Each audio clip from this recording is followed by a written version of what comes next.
minha gente, tudo bem? Hoje é Respondendo Perguntas. Como um não pastor qualificado, faço aquilo que os pastores fazem, que é trabalhar com a opinologia a partir da área de divinas. Por isso, toda terça-feira eu abro a caixinha aqui no Instagram para você poder fazer aquela questão, aquela pergunta, aquele tema que tanto te incomoda, te provoca, te interessa a respeito de qualquer coisa que você gostaria de perguntar para o seu pastor. Óbvio que, como um crente comunista, eu tenho bastante articulação entre esses dois temas, política e religião, mas também podemos discutir um pouquinho de economia, de fé, de propriedade, daquilo que você quiser. Mas, obviamente, eu só vou responder o que eu sou capaz. Então, comecemos com a primeira pergunta. Não pastor, qual o impacto do puritanismo e do neopuritanismo na igreja brasileira? Já gostei porque você me chamou de não pastor. Mas vou ser muito sincero, eu não faço ideia. Não é um tema que eu estudo. A questão de puritanismo, neopuritanismo, como as relações até de calvinismo, neocalvinismo, esse grande guarda-chuva de um neoconservadorismo, como ele atua no país dentro do âmbito religioso em suas denominações. O meu trabalho, em geral, tem girado em torno do fascismo enquanto movimento brasileiro, né? O fascismo brazuca, o fascismo brasileiro, que nos últimos anos se apresentou aí na cara, ou em torno do inominável, que chegou a ser eleito presidente desse país. Bom, então, nesse ponto, eu poderia indicar alguns textos que eu escrevi, eu vou colocar aqui na descrição, sobre a relação entre fascismo e religião. Aí sim, eu acho que talvez eu consiga contribuir. Tem inclusive alguns videozinhos ali no canal do Não é Heresia, que a gente fez uma discussão, uma troca de ideia muito bacana, e que eu também vou colocar aqui na descrição, e eu recomendo muito acompanhar lá o Carlos Nunes, responsável por esse canal. O canal Não é Heresia aqui no YouTube. Mas com respeito a essa especificidade, puritanismo, neopuritanismo, calvinismo, neocalvinismo, outras vertentes conservadoras ou que entram nesse neoconservadorismo, vou ficar na dívida. Tudo bem? Então, o que eu posso indicar é um artigo que eu considero bastante interessante, que me ajudou muito a compreender parte desse movimento, que eu também vou colocar aqui na descrição, que é de um cara chamado Samuel Araújo. E aí eu curti bastante o conteúdo lá. Então, fica como indicação de texto também, mas não é específico do modo como você perguntou. Fico na dívida. Segunda questão. Como desmontar a ideia de que cristão é de direita? Creio ser uma pergunta muito boa para os irmãos em crise. Também. O que você acha, Johnny? Exatamente. Se você não viu o primeiro episódio, nosso episódio piloto do Fala Não Pastor, tá aqui, ó. A gente apresentou quem é o Johnny, tá? Cara, esse lance de cristão ser de direita, de evangélico ser de direita e tal, o jeito mais fácil de desmontar isso é olhar para a história. Olhar os movimentos que historicamente se constituíram, se desenvolveram e atuaram na realidade em diferentes territórios, em diferentes momentos, que a gente poderia identificar ou mesmo que se autodeclararam como de esquerda. Aqui na América Latina isso fica muito fácil com a teologia da libertação, que foi sistematicamente perseguida, né? E quando eu falo de sistemática é mesmo, de apagar a vida das pessoas, assassinatos, perseguições, prisões, torturas, né? Tem uma entrevista do Franz Hinkelamert que até perguntam pra ele, a teologia da libertação morreu? Ele fala, sim, mataram o pessoal. E tipo, ele fala isso porque vários livros dele ele abre, inclusive indicando, ó, fulano de tal que foi perseguido, que morreu, fulano de tal que foi assassinado, que virou mártir, não sei o quê. E a galera foi perseguida, né? Então, olhar para a história, ver como as dinâmicas populares e os movimentos ocorrem é fundamental. Olhar dentro das revoluções que nós tivemos na história e ver a participação dos cristãos também, que já indica pra gente. Tem um livro que eu sempre indico do Roland Bauer, em que ele olha os movimentos na Europa e na Ásia, dos processos revolucionários e a participação cristã lá. Então, o nome do livro é inclusive Red Theology, né? Teologia Vermelha, e The Christian Communist Tradition, a tradição do cristianismo comunista. E aí ele mostra lá como que os comunistas participaram de vários processos, começando... o livro ele é teórico e histórico, então ele desenvolve uma argumentação muito boa e chega no momento em que ele apresenta, por exemplo, desde a Revolução de 17 na União Soviética, a Revolução Taiping na China, como essa Revolução Taiping, que foi eminentemente religiosa, teve conexões com deflagração dos processos de Revolução Chinesa, depois da Revolução Comunista e tudo mais. Então, ver essas paradas já ajuda a gente, porque a história desmistifica muitas coisas. E ajuda a gente a superar uma ideia básica de que são essências, né? A essência do cristão, a essência da direita, a essência... Cara, não são essências. Então, a gente está em territórios de disputa, de mobilização popular, ninguém tem controle sobre esses processos. Então, por isso, já é um ponto de partida de mostrar que cristão não é de direita. E agora, quando você faz isso, inclusive, você vai perceber que na história os movimentos religiosos contestatórios foram brutalmente perseguidos. Tanto que eu gosto de fazer a provocação de que uma das maiores perseguições contra cristãos durante o século XX foi a perseguição contra a teologia da libertação. E isso é muito importante para quem é de tradição protestante como eu, que todo dia fica dizendo que os cristãos são perseguidos no mundo inteiro e tal, e que ninguém gosta dos crentes. Querido, olha quem perseguiu a teologia da libertação e por que perseguiu. Aproveitando, se você puder dar uma força aqui no nosso conteúdo, na produção de vídeos que a gente tem feito aqui no canal, dá uma força aqui no Apoia-se, o link tá na descrição, você dá uma ajuda pra gente continuar produzindo esse tipo de conteúdo que é crítico, sim, declaradamente de esquerda ou declaradamente revolucionário e comunista. Quantas pessoas você encontra assim? Somos um grupo pequeno, mas fiel e resistente, e eu espero que você possa dar uma força pra gente continuar esse trampo, beleza? Então, dá uma olhadinha no Apoia-se lá e também nos cursos que eu tô desenrolando, mas não vou esticar tanto tempo nisso. Eu espero já ter lançado o curso Marx e Religião, porque aí esse daí tá show. Não sei se tá na descrição, porque eu não sei se ainda lancei, mas... O que já nos emenda na terceira pergunta. Militar excessivamente com as causas sociais pode te esfriar espiritualmente? Não, pelo menos. Como um não pastor qualificado para falar teses... da minha experiência, não. Na verdade, eu creio o contrário. Eu creio que quem tá frio espiritualmente é quem não entendeu sua responsabilidade efetiva com a vida das pessoas. É engraçado porque o pessoal trata a alma, ou fala de salvação, como se fosse uma coisa do além, sendo que o camarada precisa de comida agora, precisa de água agora, precisa de casa agora, precisa de saúde agora, precisa de atendimento pro filho, pra filha, para si mesmo, né? Algum tratamento de saúde agora, como direito de dignidade humana para essa pessoa. E a galera trata de boa, né? E aí, quando a assistência social sai da igreja, né? Quando a igreja fazendo assistência social, aí tá válido. Porque aí tá conectado com o projeto de salvação, de expansão do evangelho, essa coisa toda em sentido bem abstrato de trazer o pessoal pra nossa igreja. E aí as igrejas funcionam num mecanismo de lógica de condomínio, né? A gente tem a nossa escola, a gente tem o nosso serviço, a gente tem a nossa rede de apoio, a gente tem as nossas coisas, tudo é aqui dentro. E aí daqui pra fora, você tá por sua conta. E aí você acaba, você vira quase refém de um bagulho desse e a igreja faz valer o seu papel social nesse tipo de dinâmica. E não no envolvimento com as lutas por direitos universais, por um Estado mais fortalecido para garantir dignidade para todos os trabalhadores e todas as trabalhadoras, para os nossos irmãos, nossas irmãs, os fiéis que estão na comunidade. O mesmo camarada que pega busão, que tá CLT ou que tá PJ, é o camarada que a gente quer do nosso lado e é o camarada que tá frequentando a igreja, né? Então, eu não acho que seja esse ponto de ou você esfria espiritualmente, ou não. Eu acho que a gente tem uma missão que ela é espiritual e material, porque uma coisa não separa da outra. É que a gente que tem esse hábito de distinguir. Aliás, vou até fazer algumas referências. Tem um livro do Henrique Dussel, infelizmente só tem em espanhol. A gente estava criando a tradução, eu até traduzi um dos capítulos, não sei se ele vai sair, mas eu vou colocar aqui na descrição o PDF para você poder baixar gratuitamente em espanhol, que é a antropologia dualista do cristianismo, ou antropologia dualista cristã. Acho que é isso. Eu posso estar errado, mas vai estar aqui na descrição. E é o Henrique Dussel, filósofo argentino-mexicano, resgatando essa criação dessa dupla realidade, né? Alma e corpo, que é uma invenção nossa. E que ela não é a única, ela não persiste, existem outras teologias, outras compreensões de mundo que também estão por aí, e compreensões do próprio ser humano, e que a gente deveria resgatar esta unidade. E aí por isso que eu acho que uma crítica materialista é tão importante, porque ela não fala...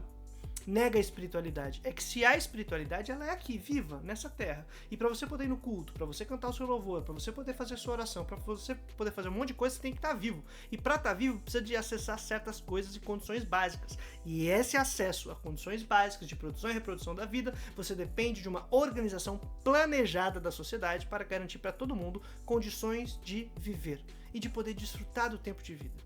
Cara, vida em abundância é poder viver bem, desfrutar bem. E é curioso, porque a galera, nossa, então isso é uma elogio à pobreza, que vai ouvir um monte de coisa, né? Eu já tô acostumado a ouvir essas paradas, não dá pra deixar de igual pra todo mundo, mas ninguém tá falando isso. É mudar relações de produção, garantir a dignidade da vida humana pras pessoas, garantir com que elas possam viver e viver bem, e não é todo mundo ser rico, é todo mundo viver bem. O contrário de pobreza não é riqueza, é vida digna. Rico é alguém que está acumulando e está sobrando. Então, não é rico e pobre. Rico Pessoa com vida digna, que não está acumulando, e o pobre, que é aquele que está sendo despossuído, que está sendo roubado de suas condições de viver.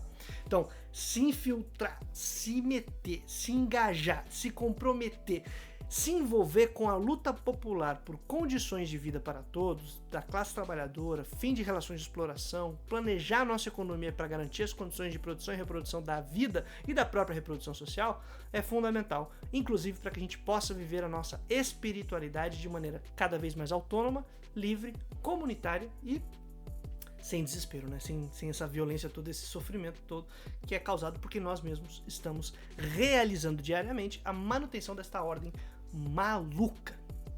Quarta questão. Só quero falar que eu e minha amiga queríamos tomar uma cerveja com você. Abraços. Bom, gostaria muito também. Adoro essa bebida gelada de maneira social e agradável, mas para isso nós teríamos que superar ou ajeitar duas coisas. Johnny tem que ir, minha companheira tem que ir, e eu tenho que dar um jeito da minha filha ficar em algum lugar, porque não vai dar para levar a criança e nem abandoná-la por aí, não é recomendável. Vamos lá! Você ainda mantém um grupo de dogmas, uma confessionalidade ou posições doutrinárias? Sim. Na verdade, alguns, mas isso não é o que determina a minha análise da realidade e o meu comprometimento com determinada luta popular ou determinada luta pela vida dos trabalhadores e das trabalhadoras, né? É claro que isso está envolvido, a minha espiritualidade e minha religiosidade estão envolvidas, mas não é isso que é o meu ponto de partida, ou mesmo de compartilhamento de determinadas posições. Agora, eu acho que o fundamental que eu tenho como dogma é que a vida é sagrada. E eu uso o termo sagrado como sagrado mesmo. É algo que a gente deveria respeitar em níveis, assim, que é o que a gente faz com essa adoração, às vezes, à Bíblia, a uma própria doutrina, a valores que nós produzimos. Então, a vida não é a gente que produziu, cara. A gente é parte dela, a gente veio dela, foi um presente dado por Deus. Esse é um dogma que eu tenho. E ela é sagrada. Ela é sagrada a ponto de que a gente tem que defender ela com unhas e dentes, entendeu? E aí, assim... E quando eu falo vida, não é a minha vida, é a nossa vida. Inclusive porque se eu posso comer, se eu posso beber água, se eu tenho o privilégio de ter estudado, de poder gravar um vídeo, fazer um conteúdo desse, de poder ter minha filha, e minha filha tá em condições de poder estudar, de viver bem, essa parada toda. Se isso tá acontecendo, é porque existe uma rede imensa de trabalhadores, trabalhadoras, pessoas vivas e de condições de vida que tornam possível. Só que quando eu olho para o mundo, a organização do mundo que a gente tem, a organização desse mundo, ela destrói essa sacralidade que é esse presente de vida. Que é esse presente que Deus deu pra gente, que é a vida, perdão. Destrói essas condições, destrói essa sacralidade. Então eu olho para esse mundo e falo, cara, isso aqui é pecaminoso. Manter esse tipo de relação é pecaminosa. Inclusive porque quando a gente media tudo por mercadoria, media tudo pelo dinheiro, todas as relações são indiretas, as suas ações, elas são justificadas de qualquer jeito, e os efeitos delas sobre seu irmão, sobre sua irmã, sobre seu vizinho, sua vizinha, a pessoa que está do seu lado, você pode lavar as mãos. Então a gente não assume a responsabilidade sobre as nossas ações nessa sociedade. A gente compete considerando a competitividade uma coisa boa, necessariamente boa. É um valor supremo. E aí a gente fica de boa com isso, dorme em paz. E se as nossas ações estão explorando os irmãos e as irmãs, mantendo ordem de exploração, de violência, de desigualdade, de marginalização, tá tudo certo, não sou eu responsável. E aí a gente repete algo que para mim é fundamental, que é a leitura de Gênesis 3. Porque Gênesis 3... 3 ou 4? Pô, eu sempre me bagunço, ó. Desculpa, a história de Caim. A história de Caim, ela é a história de um irmão que lava as mãos e não se diz responsável pelo irmão. E aí...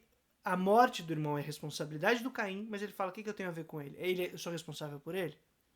E nessa cena, é a cena que pela primeira vez aparece a palavra pecado no texto bíblico, na ordem cronológica, na ordem canônica que a gente tem.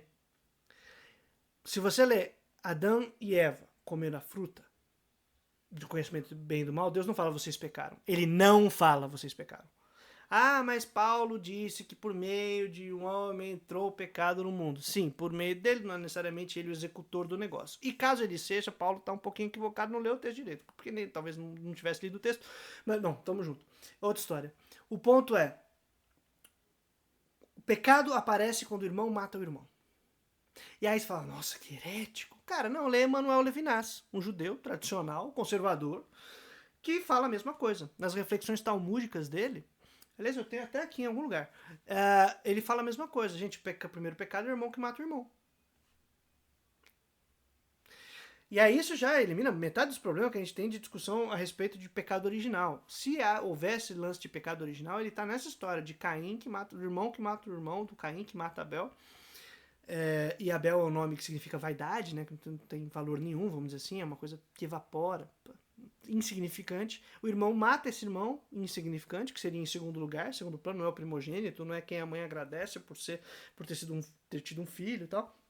Mata esse cara e não se sente responsável por ele. A nossa sociedade é baseada nisso, no irmão que mata o irmão. Então a nossa sociedade é pecaminosa, porque ela não respeita a vida, não respeita de modo sagrado, não tem essa relação, e lava as mãos pelo pecado que comete. E o pecado, matar o irmão. E dorme de boa com isso.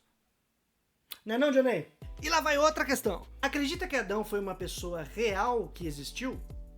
Eu acho que na última pergunta pelo não pastor, fala não pastor, eu já dei uma dica, né? Não. Gente, é uma poesia, é um mito. Mito não significa mentira, significa uma interpretação racional sobre a realidade, mediada por símbolos, uma construção histórica de um povo em suas relações espirituais, de fé, comunitárias e também históricas. E nessa interpretação, nessa construção, que também foi coletiva, foi comunitária e tudo mais, o pessoal tem essa figura de Adão, que significa humanidade. E tem uma brincadeira com a palavra terra, humanidade, terra, Adamai, terra, Adão, humanidade feita da terra. É uma grande poesia construída, muito bem construída, por sinal, e que começa ali em Gênesis 2:4, como um segundo relato da criação, né? Tá no meio do segundo relato da criação. O primeiro, que é Gênesis 1 até 2:3 ou 2:4, e aí 2:4 para baixo, um segundo relato da criação. E Adão é um mito, é uma personagem mítica, muito importante para se compreender os valores dessa tradição, como ela interpreta o mundo, interpreta a realidade, a conexão deste ser humano com a vida, com a terra, com os outros seres, né? E é engraçado, cara, por isso que a pergunta anterior até tinha um lance lá do se eu tenho um dogma, até a vida é sagrada, cara. Nós somos fruto dessa terra, nós somos parte desse negócio, fomos criados, inclusive responsáveis por essa vida. E a gente faz o contrário, a gente destrói essas relações. Então nesse mito, nessa história de Adão, que tem essa brincadeira com Adamá, que é terra e tudo mais, humanidade, terra, a gente tem uma série de valores ali sendo ensinados.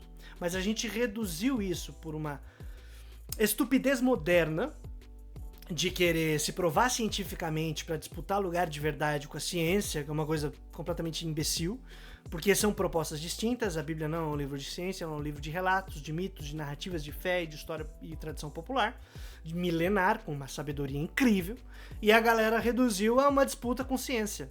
E aí, se você mexer em qualquer coisinha dessa história, putz, tudo não faz sentido. E aí a gente cai numa maluquice que é você desacreditar, descredibilizar ensinamentos fundamentais para a vida e que são milenares de povos. Você não precisa ser fiel a respeito disso. Faço parte dessa tradição, sou religioso, sou fiel, mas não precisa. Você pode aprender muita coisa. E a gente reduziu a uma leitura literal, cientificista, historicista, sem pé nem cabeça, e que se não for assim, a fé não faz sentido, a igreja não faz sentido, sei lá. Eu acho muito frágil, eu acho muito fraco. E não tô falando do fiel, tô falando da estrutura teológica e doutrinária. Eu acho muito frágil, muito... não aguenta 2 minutos, não se sustenta em pé por muito tempo. Qualquer coisinha já enfraquece e tal. E a galera é muito reativa, né? Porque se perder isso, perde o controle. Eu acho que é uma grande manutenção dessa literariedade do texto, de tem que ser factual e tal, que é pra manter o poder da estrutura religiosa e institucional do pastor. Porque se você tocar aí e falar, cara, não é bem assim, tem que tomar outro caminho, outro tipo de leitura, mais crítica, mais aberta, mais reflexiva, de diálogo entre a comunidade e tudo mais, literária, ou seja, o acesso vai ficando cada vez mais amplo, mais aberto, mais complexo, e as pessoas podem participar desse debate. Se for só literal, com uma estrutura de Deus de cima para baixo, reproduzindo a dinâmica que é o pastor que fala pro povo, que é o pastor que diz, as lideranças dos santos que decidem sobre os demais, tem toda uma relação de poder envolvida que quando você mexe aí, mexe nessa estrutura, e a preocupação é com essa estrutura. Que a galera não quer perder seu poder, pô, obviamente. Então, não leio dessa maneira. Ah, mas eu acredito, minha fé é essa, tudo. Cara, sem crise. Mas assim, se é tua fé, se você acredita, se você faz isso, excelente. A gente faz isso nos nossos âmbitos de fé. Não dá para querer empurrar a goela abaixo do resto do mundo, porque os critérios são regidos por outros tipos de proposições, construções e interpretações que não são só de fé, certo? E há um ambiente na produção científica, com metodologia, com aprendizado histórico, humano, que possibilita que a gente medir as coisas, não seja eu acredito nisso, você nisso e dane-se. Agora a gente ou confronta ou cada um vai para sua casa. Então, quero acreditar nisso? Show de bola. Mas não é assim que a gente organiza uma vida comum e social, que é tentando empurrar a goela abaixo dos outros, que a gente acredita. Aí fica meio complicado, a gente precisa de outros métodos, outros espaços de discussão, outros modos de verificação do nosso processo científico de interpretação da realidade, e aí a ciência opera um papel legal nesse processo. Você participa de alguma comunidade de fé / igreja? Sim! Não revelarei qual, em respeito ao pastor, à membresia e para que ninguém sofra represálias. Como construir uma nova geração de leitores populares da Bíblia? Cara, isso é fundamental. Eu acho que a gente está vivenciando um processo disso, tá? Pelo menos em grupos menores eu tenho vivenciado e podido viver isso. Dentro das igrejas evangélicas nós temos um presentaço que são as escolas bíblicas dominicais ou escolas sabatinas, perdão. Escolas sabatinas dominicais. Se liga, Johnny. Eu tô falando umas paradas que não faz sentido, mano. Essas estruturas das escolas bíblicas, elas possibilitam um maior diálogo. Você tem menos monopólio da palavra, do pastor que fala de cima para baixo, mais espaço de discussão. Eu acho que é um espaço de aprendizado. Na comunidade que eu frequentei praticamente a minha vida toda, a gente tinha essas possibilidades de espaço, que praticamente eu criava, na real, né? Mas tudo bem. E a gente fazia esse tipo de debate, uma outra galera se engajava com a leitura popular da Bíblia, e isso dá pra gente recuperar dentro dessas estruturas. Outra coisa é a gente recuperar o que o pessoal que fundou essa leitura popular da Bíblia trouxe. Então, Carlos Mestres, Elcio Satames, Pablo Richard, Nancy Cardoso e mais um monte de gente que poderia aí contribuir com a gente e que por vezes fica escanteado, né? Fica como as bases da teologia da libertação foram perseguidas e, inclusive, pelo próprio processo de modernização capitalista que empurrou as pessoas do campo para as cidades, e toda a base da rede e da capilaridade católica estava nos interiores, estava na luta dos camponeses, inclusive, contra o processo de modernização que estava roubando suas terras e destroçando suas vidas e meios de vida.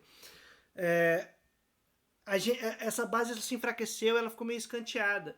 E a gente pode agora, ou temos o desafio de trazer essas paradas de volta, esse aprendizado, essa construção histórica, aproveitando as estruturas que a gente tem, e nesse processo vai rolar uma atualização, porque hoje a gente também tem muito mais recursos de pesquisa, o pessoal tem mais possibilidades de autonomia para ir atrás de certas informações e a gente colocar no debate, colocar na roda.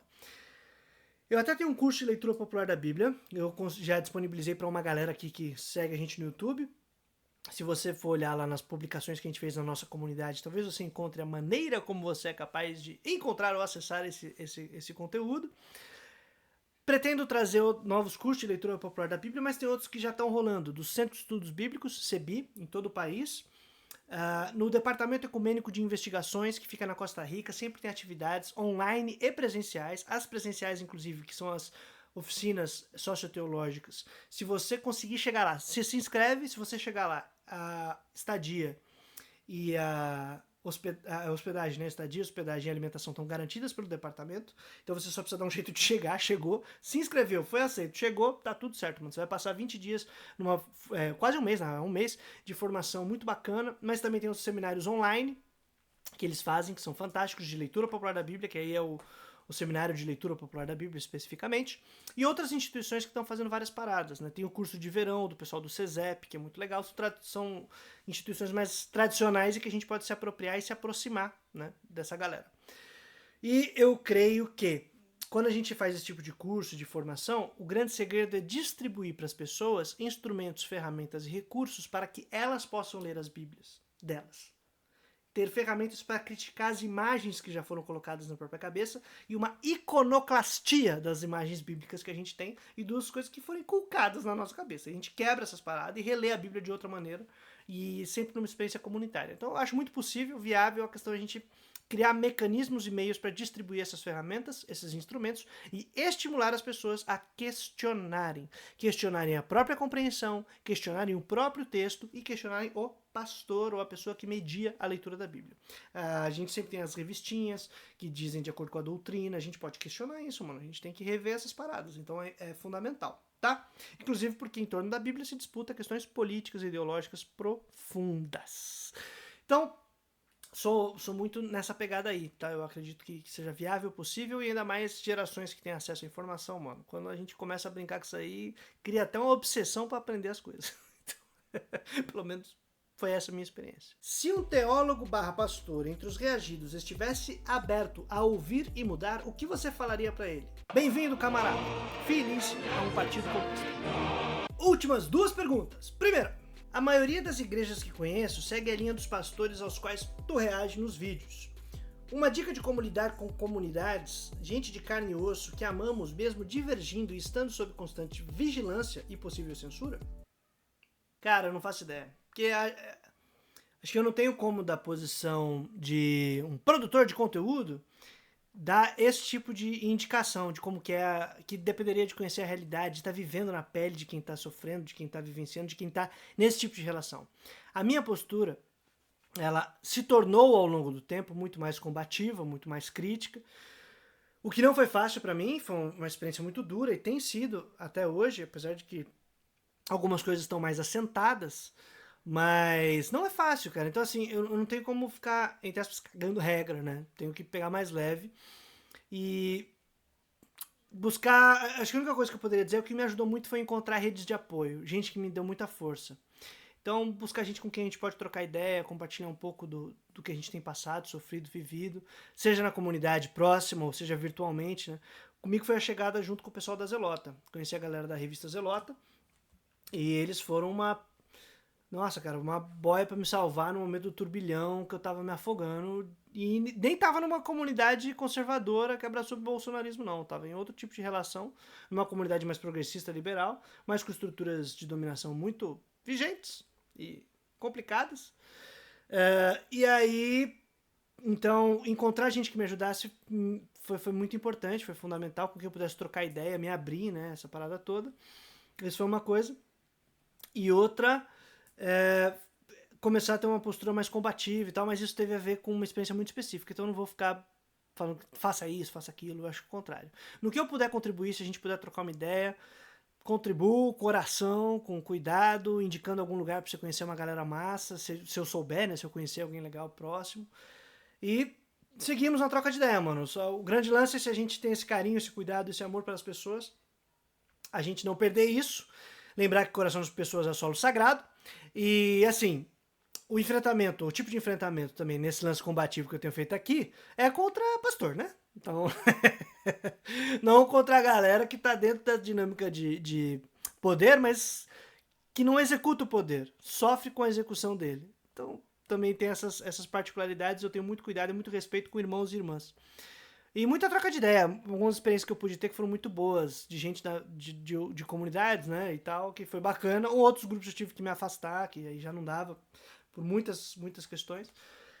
Mas é isso, mano, eu vou ficar na dívida de dar uma dica, vou só compartilhar uma outra dificuldade e deixar o diálogo aberto, mano, canal aberto pra gente trocar ideia, e se eu encontrar alguém, conhecer alguém aí próximo, que puder dar uma força, a gente compartilha contatos, compartilha caminhos, e vamos se ajudando pra poder...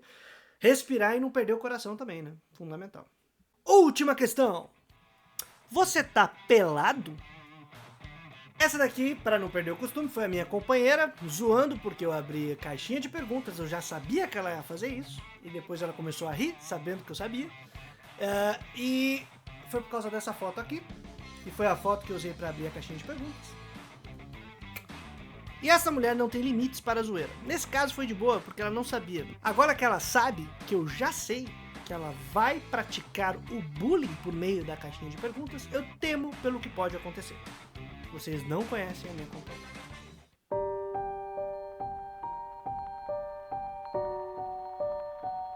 Se você curtiu esse tipo de conteúdo, curte, comenta para engajar, compartilha, divulga, socialize a palavra pra gente continuar trocando essa ideia, fazendo perguntas e respostas aqui no nosso grupo pequeno, mas resistente e fiel, e praticando a opinologia como um não pastor qualificado para responder absolutamente tudo sobre tudo. Ajuda lá no Apoia-se, dá uma olhada nos cursos e espero que você curta, beleza? Espero que seja bacana e seja útil de alguma maneira. Todo dia útil, trazendo a boa nova até a vitória final. Valeu, minha gente!